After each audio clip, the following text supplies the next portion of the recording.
Ankleshwar GIDC ખાતે આવેલ prince engineering તેમજ ભાવિક મશીનરી કંપનીમાં થયેલ સામાનની ચોરીનો એલસીબીની ટીમે ભેદ ઉકેલી 3 આરોપીઓની ધરપકડ કરી હતી.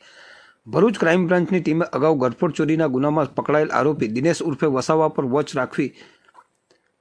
વોચ રાખી હતી. તે દરમિયાન અંગત બાતમીદારથી બાતમી મળી હતી કે અંકલેશ્વર જીઆઈડીસીમાં યોગી ઇસ્ટેટમાં 2 ઇસમો શંકાસ્પદ એસએસની પાઇપ તથા પ્લેટ સગેવગે કરી રહ્યા છે. જે બાતમીના આધારે પોલીસે તપાસ કરતા પ્રિન્સ એન્જિનિયરિંગની દિવાલ પાછળ 2 ઇસમો મળી આવ્યા હતા. તેઓ પાસેથી પોલીસે ચોરીનો સામાન અને મોપેડ કબજે કર્યા હતા. આ મામલામાં ઝડપાયેલ આરોપી દિનેશ વસાવાની આખરી પૂછતાછમાં તેણે ભાવિક એન્જિનિયરિંગ કંપનીમાં ચોરી કરી હોવાની પણ કબૂલાત કરી હતી.